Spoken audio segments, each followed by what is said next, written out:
into the club, 'cause you're that kind of nerd. Hello and welcome to the club. That is That Kind of Nerd, a show that has an intro that I will not say. I am joined today by CJ and Josh. My name is Brian. I will be your host for this episode. Say hello, boys. What up? Are we allowed to opt out of the intro? Is that something we can do? I think I just did. Unless you're going over there and throwing your hand up and working him like a puppet, I'm not sure we can make him do anything. I just did it. Sounds like you either have to stitch together every time I have introed or deal with it. I did that once before for an outro where I was like, oh, we forgot to actually say something when the show ended. Let me grab it from 3 weeks ago and throw that in here. You are very good at turning me on. I love it when you talk nerdy to me. Yep. Well, we'll let it ride. Let's Anyway, this is a show. It has points. I won last week or last time, so I get to host. And that is all you get out of me. I have my handy dandy notebook, and I will start the points now. So before we jump into any topics that I know you gentlemen have prepared, a bit of housekeeping, bit of news we need to discuss.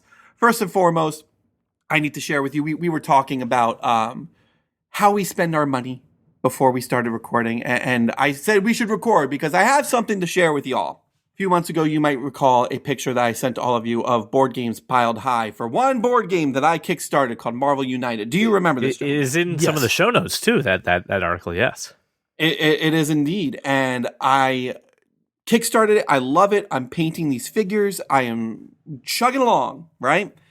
And I thought I was safe, and then another campaign started a couple weeks ago, and I said to myself, because I got the email, and they said, "Hey, they're doing another set. You should kickstart it." And I said, how? They've done every character in the Marvel Universe. I have a little painted figure of Speedball, for crying out loud. What more could you possibly do? They started a campaign for the Multiverses set. So now I get to have every character in the multiverse. Captain Carter, Age of Apocalypse, things like that. Kid Loki is one of them. And I said to myself, I need this. So I kickstarted it. I'm just saying my tax return, part of it, will probably be going towards this set. Have you played this game? I have. I have not played all of these. Oh, it's great. I love it. It's fantastic. It's very easy to catch on to as well. So Josh, if you and the family want to come over for a board game night, I'm sure Christian would be into it. But I also have not played all of the expansions. I played the core set a couple times. I played 1 or 2 expansions. I still have 13 others. And now they're also in this new campaign adding different game modes. So I'm like, well, I need to have these different game modes as well. Manage pledge, please. Let's add this stuff on. So that is what's going on recently in my I would say, wow, these people really know how to fleece Brian Thornton. But then I saw these things in person, and they're pretty fucking incredible. I get it. They're great. They're really cool. They're so great. The art style is wonderful, and it's a new hobby that I love. And now that, Max is a little older, I'm able to take a couple minutes here and there and actually go back to painting again, which is really nice. See, that's the other piece of this. These sets, if you keep buying them at this rate, are not going to be complete until Max is ready to inherit these set of figurines. Right. Well, here's the thing, right? So I was talking to someone at work about it who knows all about my plight. And I said, okay, they've got to be done after this. The multiverse is the end. Like, you cannot do any more. And he goes, well, until they get the rights to do DC. And I'm like, God damn it, you're right. So, in for a penny, in for a pound. I'm here for it. But yeah, so, I'll be painting these figures for the next 40 years. So if I don't come to hang out with you guys, you know what I'm doing. I think that in for a penny and a pound part, the numbers are off. The ratio's off. Yeah. Most certainly. What's going on with you guys? What's new? What's new in the world? I'm not buying any games.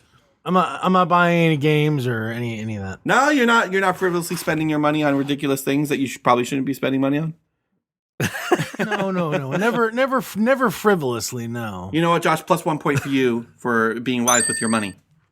So the other bit of business that we got to talk about is a little bit of news.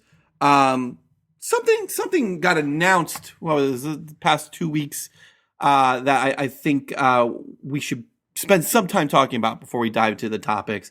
What was it? 4 episodes ago, we were talking about James Gunn, Peter Safran, the fact that they were taking over DC.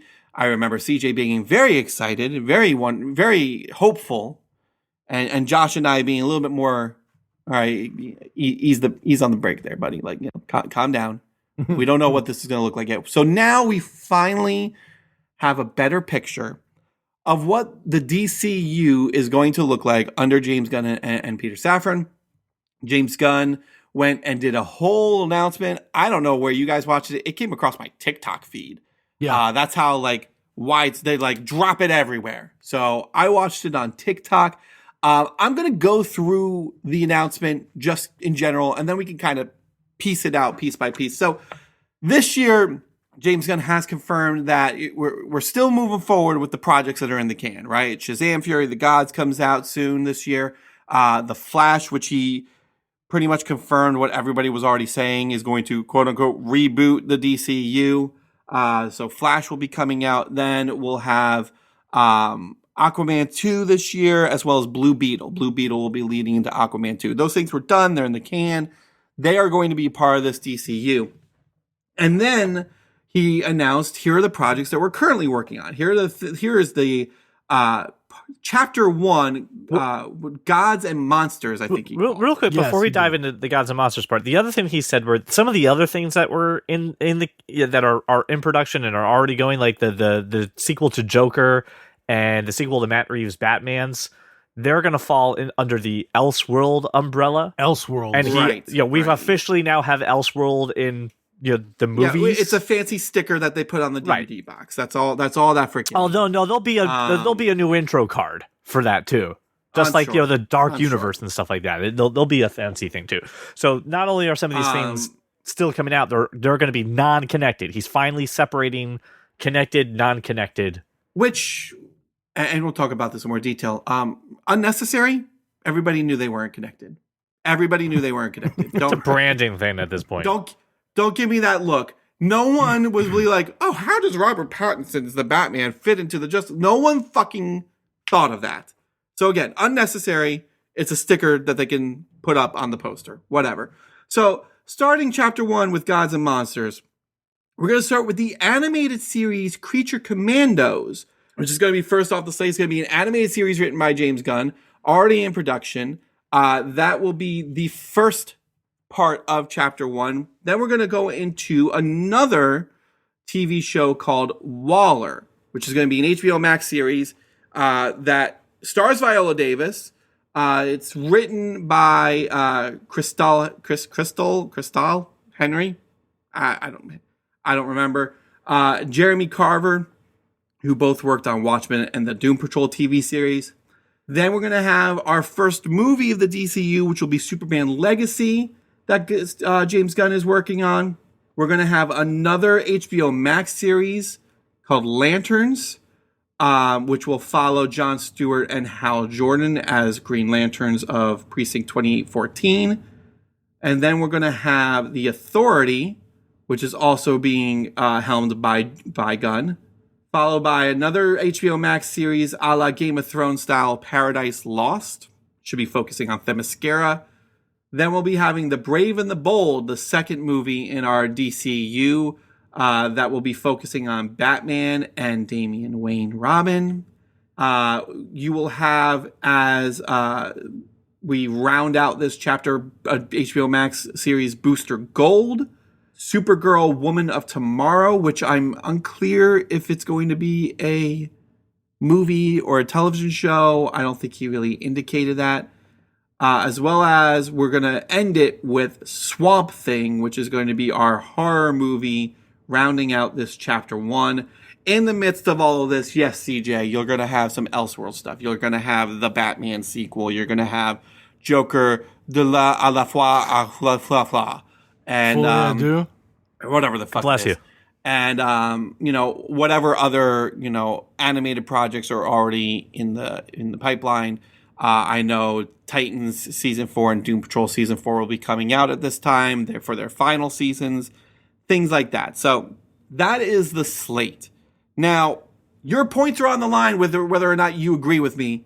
So I'm going to let you all go first, and what your thoughts and your feelings are on this. What is unnecessary? What seems silly? How do we feel about this? And then, I can round out that discussion with what my thoughts and feelings are. So, CJ, you seem like you were chomping at the bit to go. Yeah, I want to flesh this out a little bit too, because not only did James Gunn make this social media post that was plastered everywhere, which is extremely optimistic and very kind of, hey, I have a really cool idea for a story, and here it is, right? Like it was that presentation. There was a second one, right, where they met with members of the press, right, where they met with people, and I think had way more candid conversations about, hey, listen, we know how you feel about DC right now. Here's our plan moving forward. And James Gunn and Peter Safran made a distinction that if a story, right, could be told in 2-3 hours, it's a movie. If it needs more, it will be a streaming show, right? They're going to put it on HBO Max or whatever HBO Max becomes once Warner Media decides to fuck with it yet again, right? So they made this distinction of, if it needs more time, we're going to throw it on the streaming service, and if we can do it on a movie, we'll do it. The second thing he said was, we're no longer going to be making projects unless the script is finished. There's too many times where we put, and this is across the industry, right, where people are not done writing the story, they're not done fleshing it out, you start shooting it, you put yourself in a box, and then you can't get out of it, and it makes crappy movies. So they're going to stop doing that. In order for them to move forward with the project, the script has to be done. And then this was a great quote that I got about the past, right, and kind of DC's history. This is from James Gunn directly. He said, as everyone here probably knows, the history of DC is pretty messed up. It was fucked up. No one was mining the mint. They were giving away IP like they were party favors at any creator who smiled at them. There's the Arrowverse, then there was the DCEU, which then split and became the Joss Whedon Justice League at one point, and then the Snyderverse, then there's Superman and Lois, then there's the Reeseverse, and even us. We came along and did Suicide Squad, and then became Peacemaker, and all of a sudden, Batmite is a real thing, right? So they're basically saying, hey, we were way too willy-nilly, right? We were just going fucking bananas. There was no cohesive strategy to this. So the fact that not only he called that out, he called out the fact that he was part of the problem with Peacemaker, and saying we're not going to do that anymore is a good thing, right? I don't think he's calling out that he's part of the problem, but +1 for doing extra homework, CJ. Hold on. The next thing he said was, one of our strategies is to take our, he called them diamond characters, which are Batman, Superman, and Wonder Woman, and prop them up to help other characters that people don't know, to build up lesser known properties into diamond properties of tomorrow. And I think that's where you get what is the name of the society? What was that called? The Justice Society? Society? No, the new project that is it called the Justice Society? I don't know what you're talking about. He talked about one of the things that's slated to come out, and it's about superheroes. Kingdom Come. No.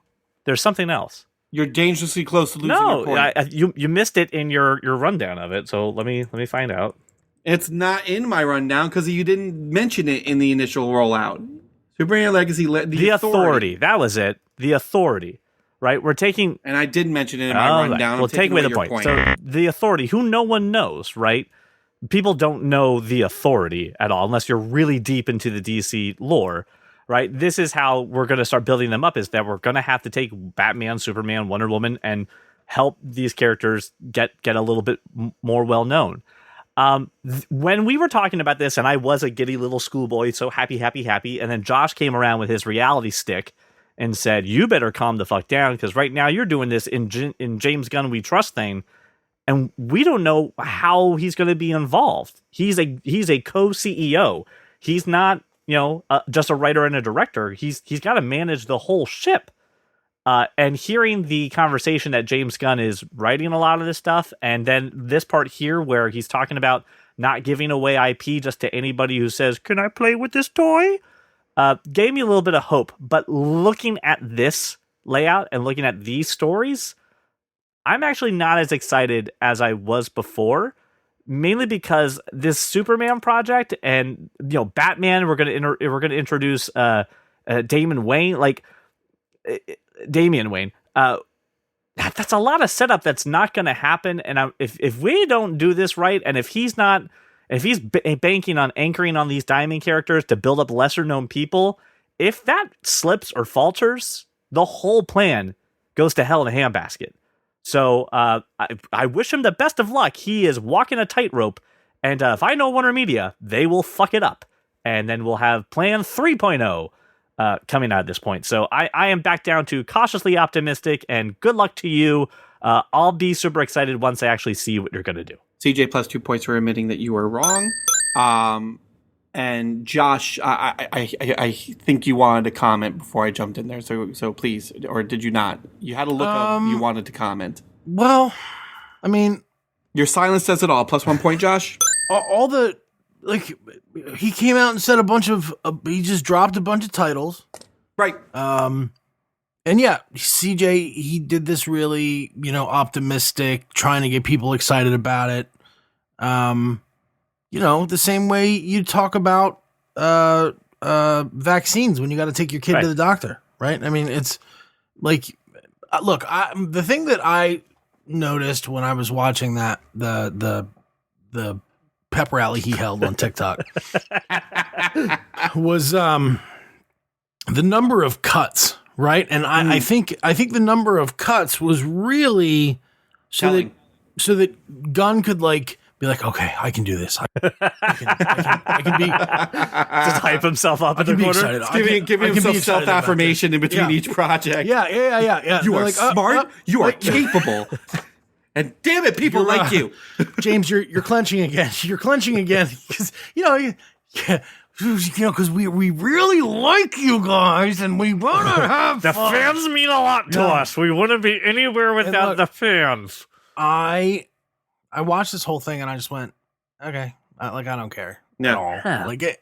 What I suggested, what I put out there in the universe months ago that I was hoping DC would do is just do some small stuff well. Yep. And what it sounds like they're trying to do is knock it out of the park. And man, I wish you all the luck in the world, but it's already hard to put out amazing entertainment product without stuff that doesn't receive, at least some pour, right? I mean, how many things do you see that are 85 plus on the Flickster score, on the audience score? It's not there's not a ton. Right? There's not a ton of stuff out there that the audience loves. Forget about the critics. I do not care what they think at all. But the audience, it's already tough enough to get a lot of them on your side. But when you have to kind of work ice skate uphill through the the legions of people who are, throwing tomatoes at you as you walk naked through the street and shame the whole it's going to be a tough battle. And I think, unfortunately, I think optimistic isn't the right word. I think they have an unrealistic expectation. I don't think they have the writers, the directors, the producers, or the leadership to pull it off. So I don't care. It's going to be a couple things are going to come out. Something's going to flop. Something's going to do great. That's wonderful. It's going to be the other part to this is Josh plus 2 for your indifference. I totally agree with most of what you said. CJ, the other part to this is once they made this announcement, basically we already knew this, but they basically just said, yeah, and just write off Shazam and just write off the write off all the things we're going to release, right? Just anything up until this new slate comes out and after this Flash movie, which I still can't believe they're doing that movie. Just write it all off, right? Hence why Zachary Levi is, going bananas right now and just shitting on his relationship with DC.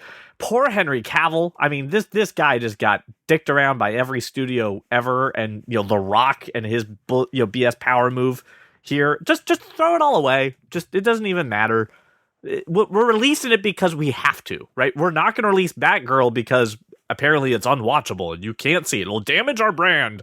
But everything else, yeah, just it won't matter. So enjoy it while you can. Enjoy the pretty colors and lights. But it's not our DC, right? Like, no way to try to even save those projects. I didn't take that as forget any of that, though. That's the problem. I took that as, oh, hey, here's our ramp into the DCU. And then 7 projects in is the real Correct. beginning of our DCU, Yep. which will Right. be Superman. And that's a problem. I should not be 7 projects in, 5 movies and 2 television shows before your official start of the DCU.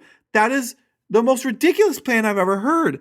And it's, it's not even like we're getting some good nuggets between now and then. I mean, let's face it. Shazam's going to be fine.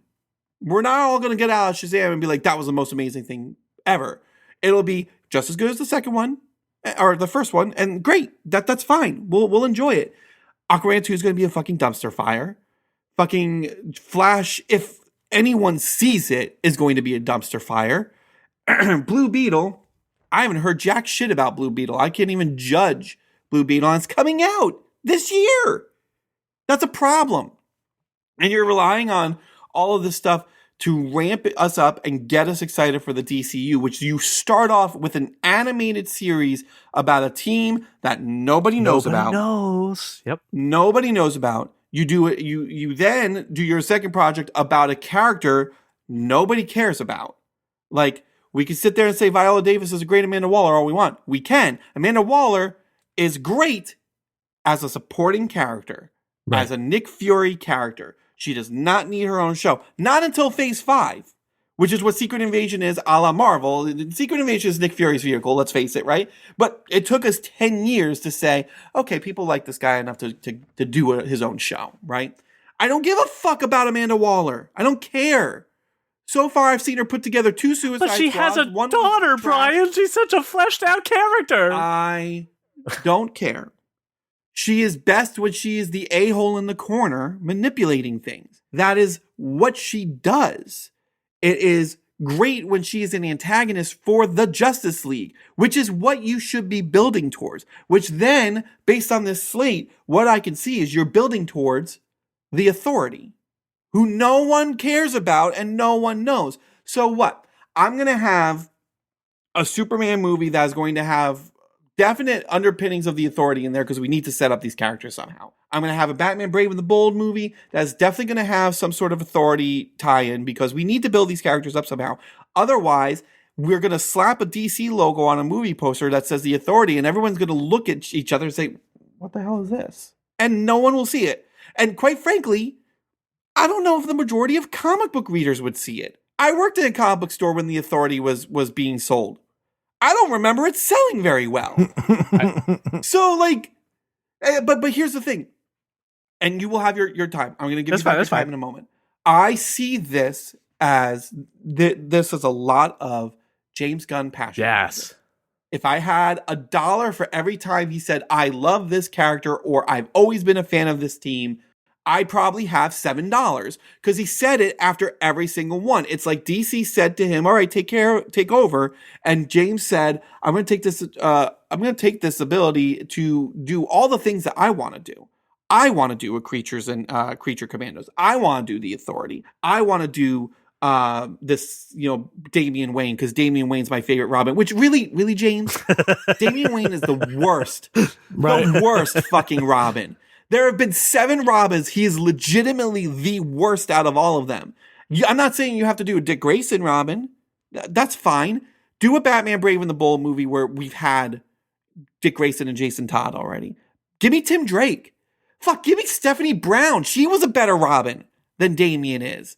But it seems like they're taking... And the one thing I will give to Gunn is he was very clear we're basing these off of comic book stories, which is great. You're picking all the wrong stories, bro.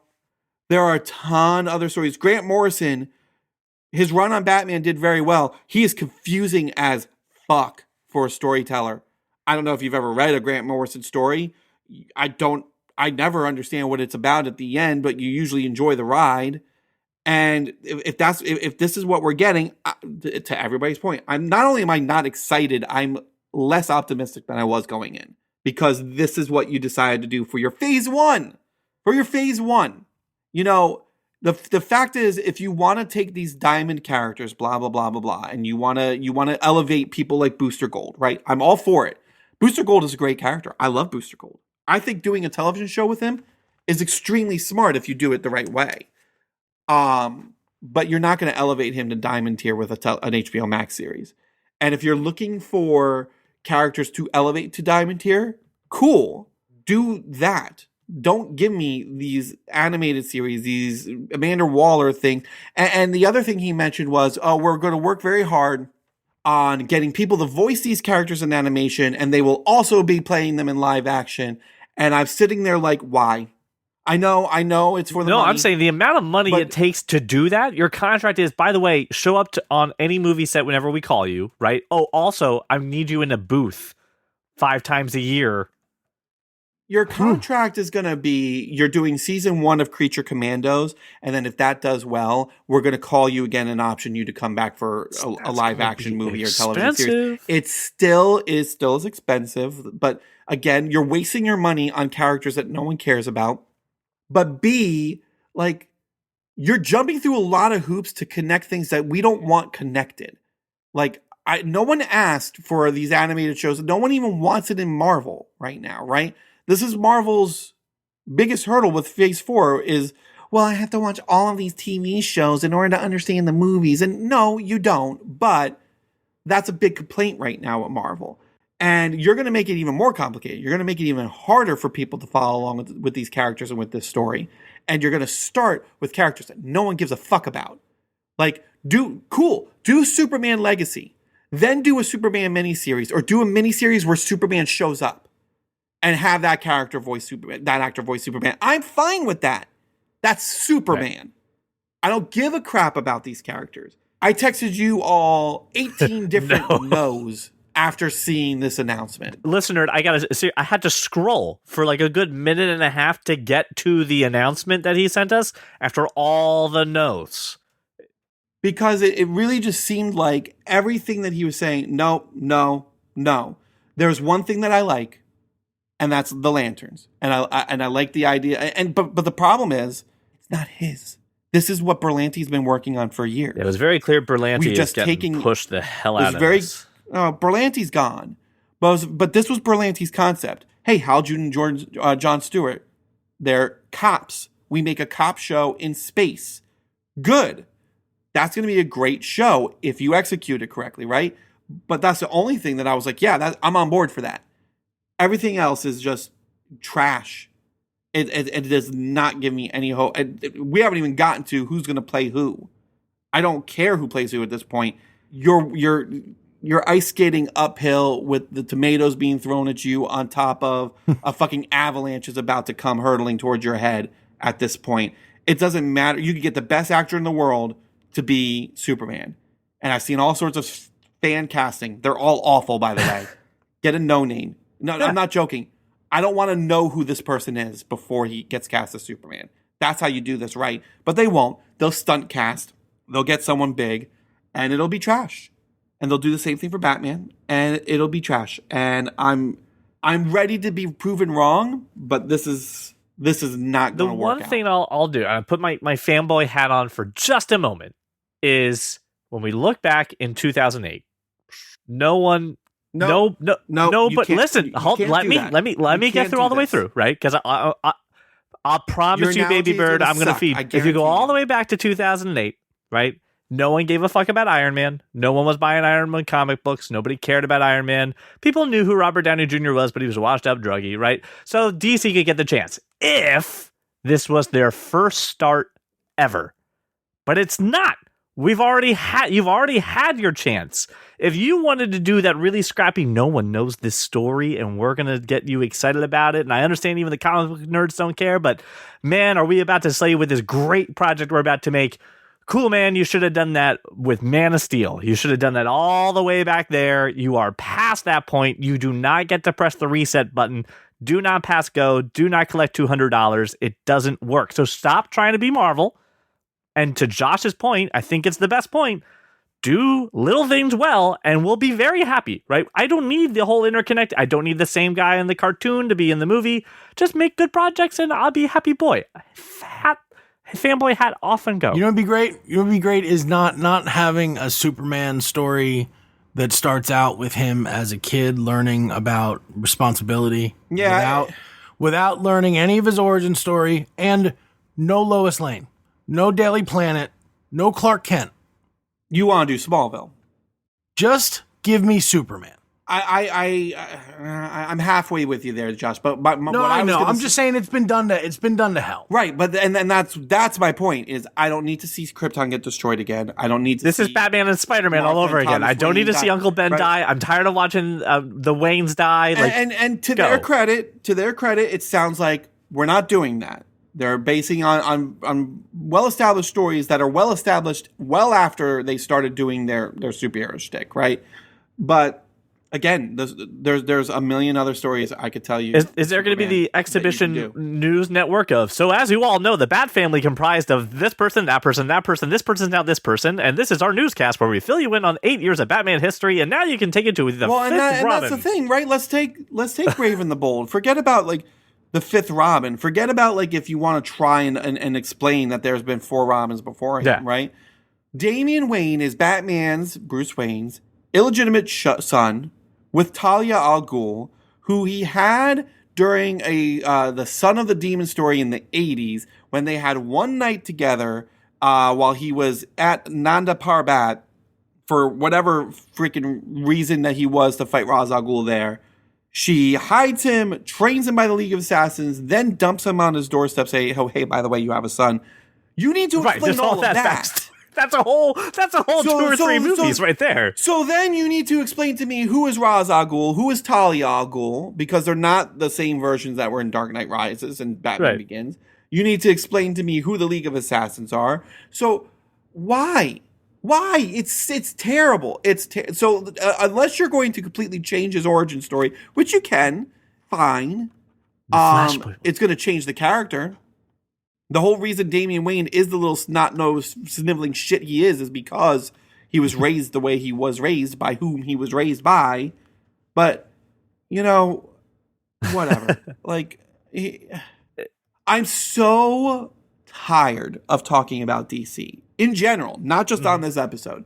I'm so tired of talking about how bad DC is thinking about this process. And we thought we had some sort of light at the end of the tunnel when we said we're going to hire 2 guys, 1 vision. That's it. It's going to be this. We're going to Feige it, and it's going to be great. Yeah. Well, guess what? I was going to say, we may be tired of talking about it, but once things get closer to reality, we'll be talking about it again. Oh, of course. When we get these trailers, we'll talk about it. I will give Creature Commandos an episode or 2 and then probably not watch it ever again. I'll even watch the first episode of the Waller series and probably want to tear my eyeballs out. Yeah, great. This is phase 1, right? This is chapter 1. It's too much. It's too much. And again, like, I hate to keep comparing them, but let's compare Marvel phase 1 to what this phase 1 is, right? Marvel phase 1 was 5 movies. Iron Man 1, 2, Captain America, Thor, Avengers. Period. That's it. That's all you had. What was that? 13 hours of content? It took years, too. That's a Lord of the Rings trilogy, right? And it took from 2008 to 2012. It took 4 years for phase 1, 5 films to get it done. To Josh's point, you are shoving way too much inside of what? Maybe 2 years? Probably not. Because most of this is dropping on streaming. Superman 2025 is Superman, so that's 2 years from now. You're shoving 7, 8 projects into 2 or 3 years. Yeah, we got to get through all the things that don't matter. We have to get through the contracts. And that's the thing, right? Out of all of these, what do you care about? You care about Superman. You care about Batman. You're not going to get them till 2025. No one gives a crap about the Amazons. They care about Wonder Woman. They don't care about Themyscira. I mean, unless you do a real great job. And I love how we tag on the Game of Thrones moniker because we're hoping to get those fans in there. You won't. It's not going to work. it's sad. I mean, I'm just very perplexed and burnt out, and I want to move on because I think we've said all that needs to be said. Unless either of you have any closing comments on DC. Stop hitting him. He's already dead. James Gunn, I wish you the best of luck. Please prove me wrong. I cannot wait for you to prove me wrong. I don't think you will. And I know you're listening because you care about the fans. Anyway, moving on. So each of you, I'm sure, has a topic prepared. I have a topic prepared. I don't think we're going to get through all three. So, I will spin the wheel of morality and say, let's just do one or two. We'll see how we do with time. And then we'll see if we have enough time. We'll go with my thing. My thing is evergreen, so it won't have to worry about it. Who would like to go first, or shall I flip a coin? Look, I have a palate cleanser that can go now or go at any time. Love it, Josh. I need my palate cleansed. Yeah, absolutely. No, or a pineapple at my Brazilian steakhouse. Since we've talked about a bunch of dog shit entertainment, I really, it's not there's no question. Conversation is absolutely encouraged. But this is really me putting this out there for everyone listening to the show.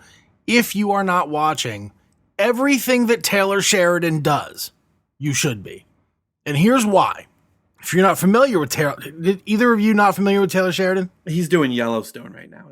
Well, and the Yellowstone universe. Yeah, but he was Deputy Chief David Hale, CJ, in Sons of Anarchy. Oh, okay. Yeah.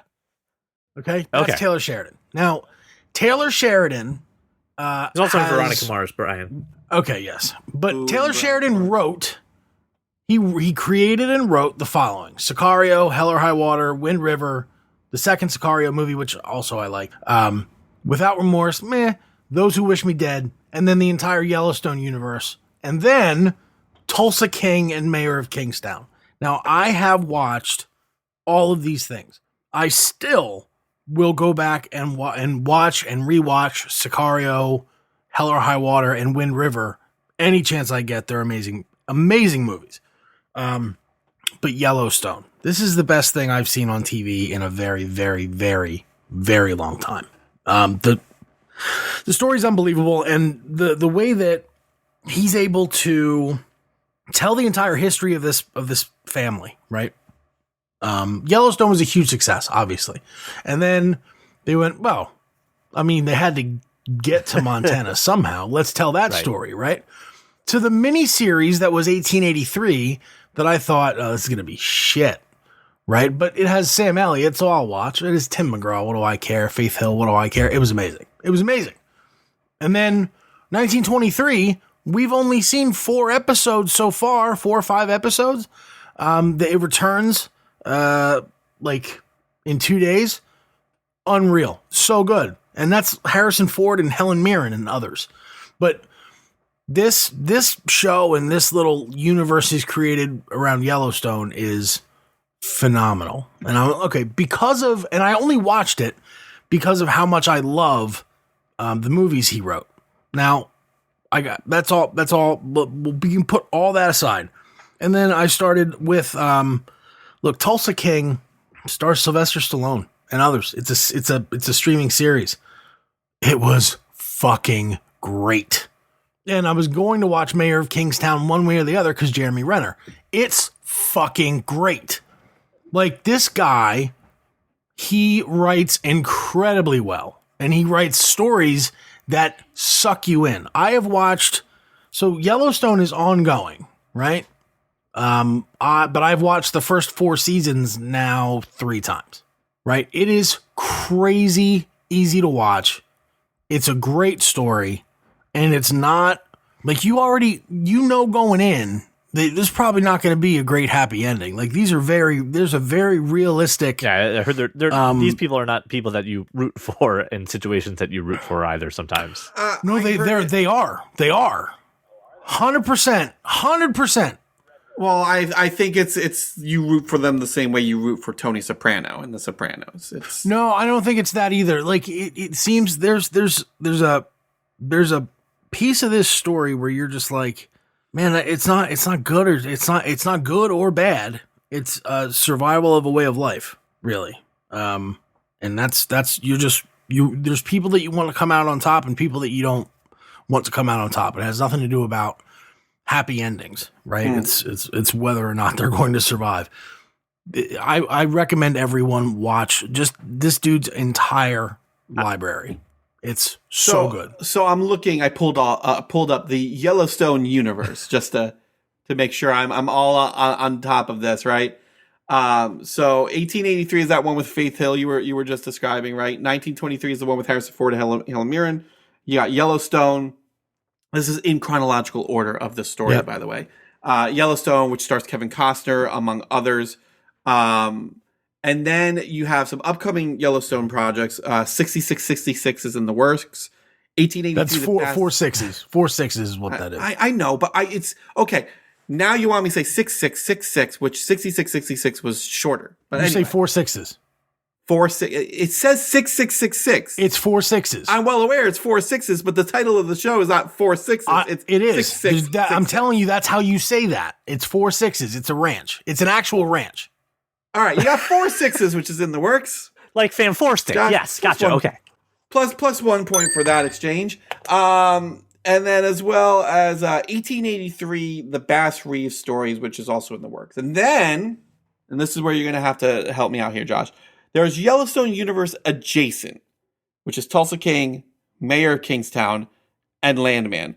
So please explain to me, it's just written by the same guy, or does this take place at the same time, just not in Yellowstone? Like, what does Yellowstone Adjacent mean? I think it just means kind of in the same vein. And Tulsa King is obviously Oklahoma, right? No, I get that. Right, and it's modern day. I'm curious if Kevin Costner ever travels to Tulsa and runs into Sylvester Stallone. No, he has no reason to go there. Okay. No reason whatsoever. I don't know the show. I know cowboy hats are not the best thing in Oklahoma. I'm just asking.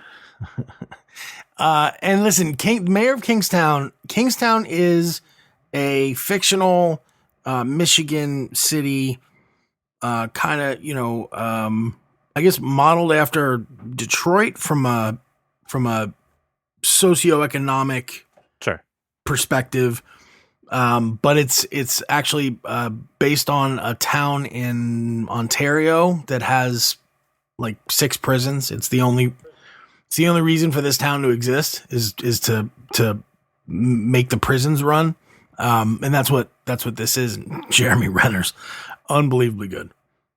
Yeah, and we hopefully he'll recover speedily so he can do season 2. But anywho, continue, CJ. The thing preventing me from watching these or just getting into them is one thing. This is one barrier of entry, is that they're everything you just talked about is on Paramount Plus. And I really I never, ever... I believe Yellowstone is on Spike. I'm not watching...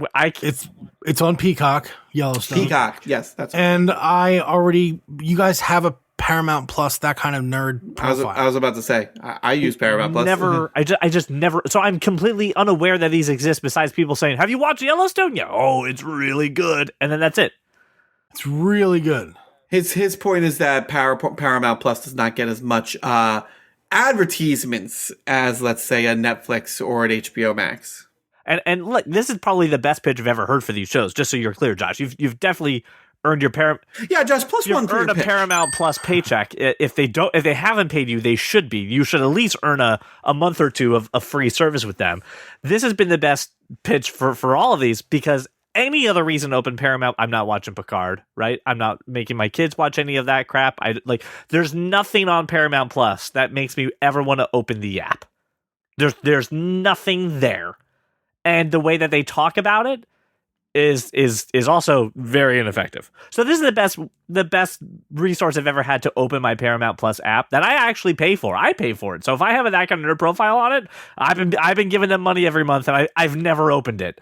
So I was even thinking about probably canceling this at this point. But if this universe exists in there, maybe I'll have to open up the app once or twice. But they should do a better job of advertising this. I gotta give CJ a point for the advertisement of Paramount Plus, right? Because to his point, they advertise, and they still do, as a Star Trek machine. It's, you like Star Trek, come get Paramount Plus. Now I think the tides are turning now because Yellowstone is such a huge hit, right?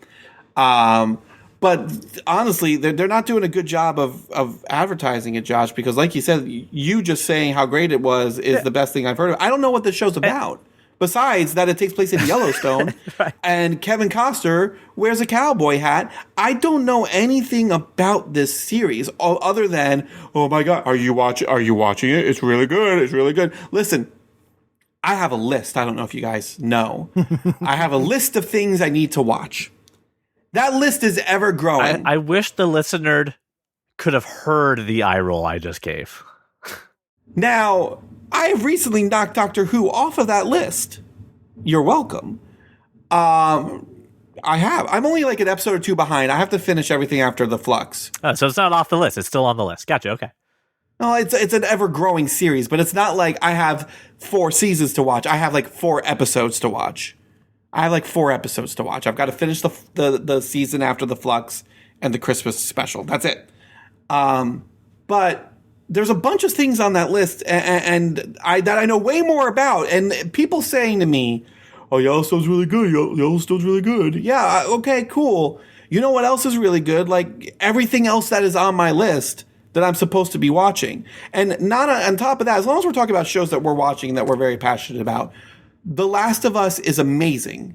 And I am currently embroiled in, you guys know, life with an infant. I don't get a lot of time to watch the things on my list right now.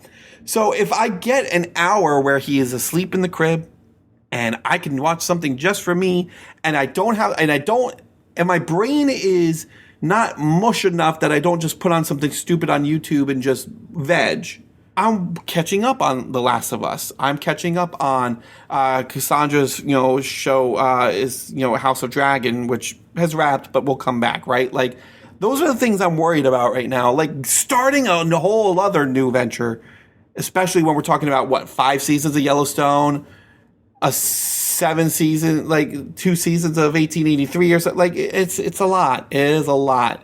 This is the Doctor Who thing all over again, Josh. I will put it on the list, but I don't know if it's ever going to get watched. Josh, I am going to put this on my list, and being a man of honor and integrity, I will, of course, be watching this now because of you. But can we award Josh another 5 points? I know I'm not the point giver, but okay. I'm about to tell you why. Very pump your wait. brakes, I want to tell you why. I would like to additionally give Josh 5 points, especially when it came to The Last of Us, Brian. Right? I'm sitting here going, I don't know, man. Video game adaptation. I know all the reviewers said this thing's like next fucking level. But, I don't know if I'm like ready to trust a video game show or movie because we've been all burned by a million times. And then the Josh Burns voice said, it's Sunday at 9 on HBO, just so you're aware. I'm like, oh, right. That's an indicator of okay. And then my wife is like, when true. does The Last of Sunday at 9? I know that because Josh Burns has built that into my head. That Sunday at 9, HBO quality, that's what it means. So, yes, you're 100% correct. So CJ, where A5 really egregious. Like I don't think I've given 5 points on the show at all. Okay. But what I will tell you is this: I just glanced over to my whiteboard on the right here, and I saw from an episode that I did not host that I said to Josh 3 points to whenever I host next to Josh. I don't know what it's for. All I see is a note that says 3 points to Josh next time you host. So it's got to go. So I'm going to give the 3 points that I owe Josh still for when I wasn't hosting, plus an additional 2 points for reminding you why HBO at 9 is a good slot. Total of 5 points. That kind of nerd first. You're welcome, Josh. Plus 5 points. Listen, Josh has turned me on a lot of good television shows, right? And I think I've only returned the favor one time. He got me. Listen, Sons of Anarchy is a solid fucking recommendation, right? And it was a solid, good chunk of my time that was like, this was well invested.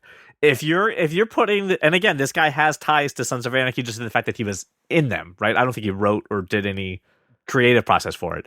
But if you're willing to say this is kind of Sons of Anarchy level of you should really invest your time in it, I will put my time into the Yellowstone universe. There are not as many emotional highs and lows as it's a different thing. But you also don't feel so conflicted. Like You know what I mean? Like you're rooting for Jax Teller, and you're going, This this guy's a murdering murderer. asshole. Like if I heard about them in society and they're like, we busted this club, I'd be like, yeah, way to go. But if they bust the club in the TV show, I'm like, fuck you, police. But here's what I'll say. He writes this type of character, like hard living people. And here's the thing, like they live on this tremendous ranch in the most modest way possible. Like I'm watching it like, couldn't you do more with the money? They're like, we don't really have any money. It's all invested in the livestock. We're like, oh, okay. This is a really great show, and it gives you reasons to root for the characters. And I'll tell you what, going into episode 1, 2, 3, 4, and coming out of the last 2 or 3 episodes of season 4, you are shocked about who you're rooting for. That's good. It's really, really well written. It really is. So, Josh, I love the fact that your topic was just let me recommend a show to you all, which is good. I mean, nothing special about it happened in the news or anything, from what I understand. You're just watching it, and now we both want to watch it too. CJ will actually watch it. I probably will watch it 6 years from now. They'll be on 2077 in the Yellowstone universe, That's right. And he'll just be getting around to it. Yeah, Yellowstone 2049. He'll be running around with Ryan Gosling catching replicants, and it'll be great. So with that, I mean, and absolutely, Josh, you were right. It was a wonderful palate cleanser to be able to talk about something that we know is good. We just may not Look, a watch it yet, connected as universe opposed that we to- didn't have to spend 30 minutes ranting about how it's broken. Did you notice that? It's a connected universe. Gun, where's your notes? as opposed to the shit show dumpster fire that is the studio that shall not be named.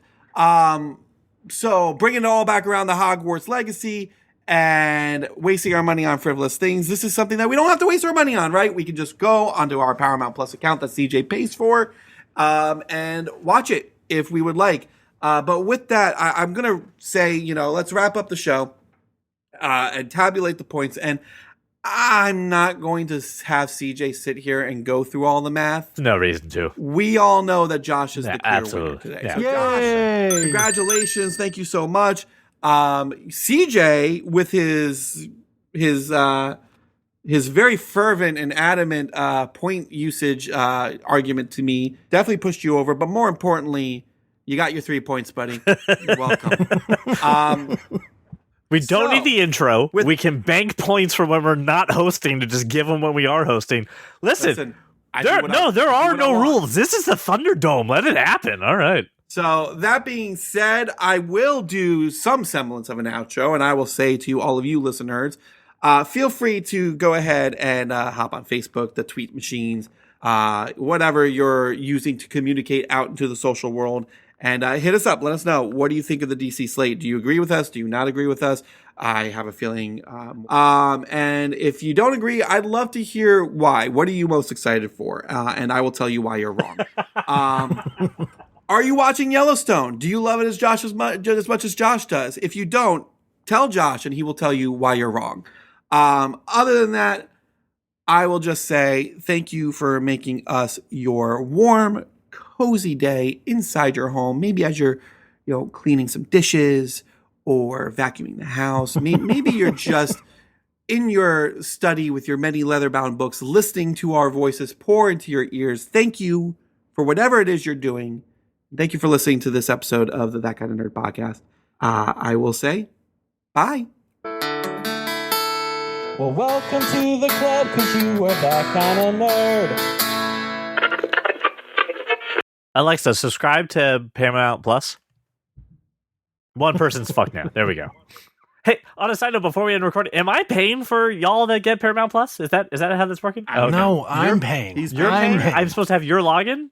Yeah, I have Josh's login, I think which I'm allows paying me for to watch all Paramount the Star Plus. Trek. I should probably connect with you and get my Paramount Plus access. Get that. Because they're allowing me to share a password, right? They're not going to make me go to your house every 30 days. We didn't even talk about that shit. That's another. They're already walking back. All right, end recording.